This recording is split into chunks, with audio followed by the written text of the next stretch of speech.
इस बात की क्या गारंटी है, ऐसा कौन सा उपकरण है इस आईटी सेल के पास जो ये बता दे कि ये जो प्रश्न पत्र है सीन होने के बाद कितनी जगह शेयर किया गया है। इस बात की कोई गारंटी नहीं है, ना ऐसा कोई माध्यम है कि कितनी जगह शेयर हुआ। क्या वह लाखों छात्रों तक शेयर नहीं किया गया? क्या 18 की सेकंड शिफ्ट का पेपर पाने वाले छात्र जो 145 क्वेश्चन कर जाते हैं, क्या उन छात्रों की संख्या 60,244 से ज्यादा नहीं हो सकती? हो सकती है।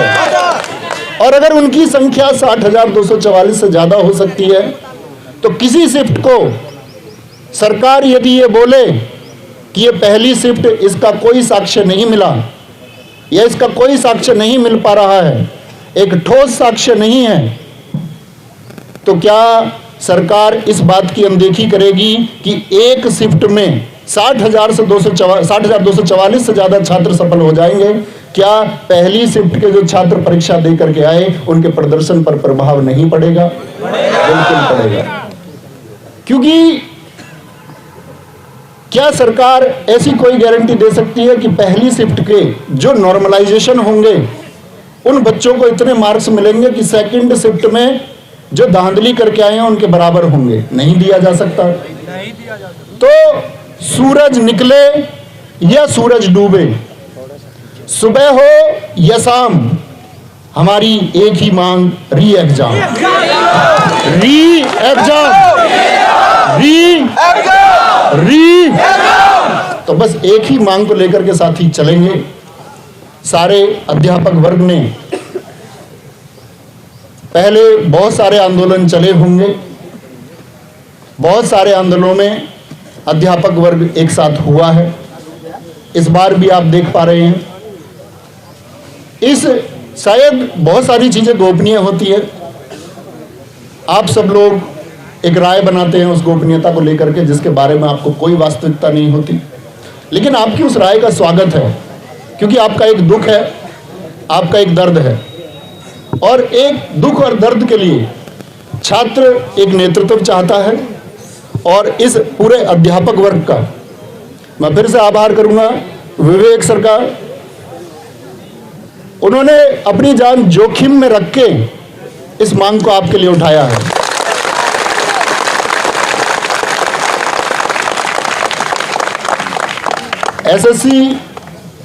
एसएससी गुरुकुल के गुरुजी शुभंशु गुरुजी ने इसको ग्राउंड तल पर चलाया है। मारूफ सर सुपर क्लाइमैक्स एकेडमी इसके लिए जितने छात्रों को जोड़ने का प्रयास कर रहे हैं, उनकी मेहनत आज आप रंग देखेंगे कि उनकी मेहनत से यहाँ कितने छात्र जुड़ते हैं। टारगेट विद आलोक। और अगर मैं बात करूं, ऐसे ना जाने कितने अध्यापक होंगे, क्योंकि ऑनलाइन कोचिंग में पढ़ा देते हैं, एक संख्या आ जाती है, बच्चों के अंदर एक विश्वास, लोग जानते होंगे। और गवर्नमेंट को, मीडिया को भी ये जानने का प्रयास करना चाहिए कि यूपी कांस्टेबल के अभ्यर्थी तो छोड़िए, ये पेपर मिठाई की तरह उन सबके पास भी पहुंचा है जिन्होंने यूपी पुलिस के लिए अप्लाई तक नहीं किया। मानते हैं इस बात को? ये पेपर हम पढ़ाने वाले अध्यापकों तक भी पहुंचा है, और गांव देहात के एक अनपढ़ व्यक्ति तक भी ये पेपर पहुंचा है जिसका पेपर से कोई वास्ता नहीं है। तो ये मांग साथी या किसी भी प्रकार का लॉलीपॉप या किसी भी प्रकार का बहाना मेरे द्वारा, अन्य किसी के द्वारा, या कोई एक झूठा आश्वासन आपको बीच में, आपके इस संघर्ष के रास्ते के बीच में यदि दिया जाता है तो आप क्या उस लॉलीपॉप को स्वीकार करेंगे? हमको इसके लिए मांग तब तक बरकरार रखनी है जब तक एक ऑफिशियल स्टेटमेंट आपका भर्ती बोर्ड की साइट पर या गवर्नमेंट के द्वारा या किसी जो पीठासीन व्यक्ति है उनके द्वारा कोई स्टेटमेंट आए और एक आश्वासन दिया जाए कि हाँ, ये मानना पड़ेगा कि भर्ती में धांधली हुई है, और धांधली नहीं, ये अत्याचार हुआ है। एक छात्र जिसके सपने हैं, हर अध्यापक वर्ग जिसके सपने हैं, किसी भी अध्यापक का भविष्य भी और मैं उन सारे साथियों से भी आह्वान करूंगा जो यहाँ मौजूद नहीं है, साथी अध्यापक, हम सबका भविष्य इन बच्चों के भविष्य से सीधा प्रत्यक्ष रूप से जुड़ा होता है। बच्चे जितना ज़्यादा कामयाब होंगे, अध्यापक उतना ज़्यादा कामयाब होगा। बच्चे कामयाब नहीं होंगे, अध्यापक कामयाब नहीं होंगे। तो आप सब प्लीज इन बच्चों के जो आंसू हैं, जो इनका दर्द है, जो सपने इन्होंने देखे, कोई धनाढ्य व्यक्ति यूपी पुलिस कांस्टेबल में भर्ती होने का सपना नहीं देख सकता।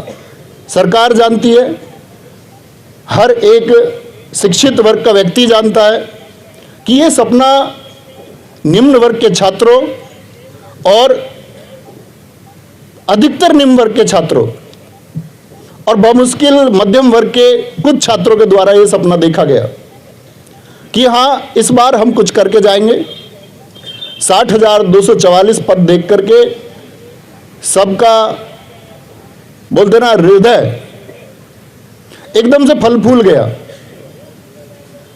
पिछला एग्जाम हुआ, कुछ एग्जामों में ऐसा हुआ कि बच्चों को अपना जो साहस है, जो प्रतिभा है, वो दिखाने तक को मौका नहीं मिला।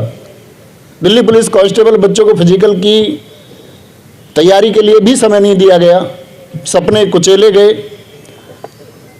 बच्चों ने सोचा ठीक है, नंबर नहीं आता, 60,244 पद हैं और इसके लिए संघर्ष करेंगे। समय यहां भी कम दिया गया था, परीक्षा के मानकों पर प्रश्न चिन्ह था कि किस तरह से इतने सारे सेंटर बना दिए गए, क्यों गांव-गांव सेंटर बना दिया गया। लेकिन परीक्षा हुई और सेंटर में आप सब लोगों ने देखा होगा कि शिकायतें ना के बराबर हैं। लेकिन अगर इतनी चाक चौबंद व्यवस्था के बाद भी पेपर उस एक पिछली पंक्ति में बैठे हुए उस व्यक्ति तक भी पहुंच जाता है जिसका परीक्षा से कोई सरोकार नहीं है, तो धिक्कार है ऐसी व्यवस्था पर। और साथ ही धिक्कार है ऐसी व्यवस्था पर जिस पर या जिसमें व्हाइट जैकेट पहने हुए आप सबने भी देखा होगा एक पत्रकार को, उसने कहा है कि जी, एक प्रश्न किया कि जिस ग्रुप में ये पेपर शेयर हुआ कितने लोगों ने उसको सीन किया। क्या ये मूर्खता से भरा सवाल नहीं है?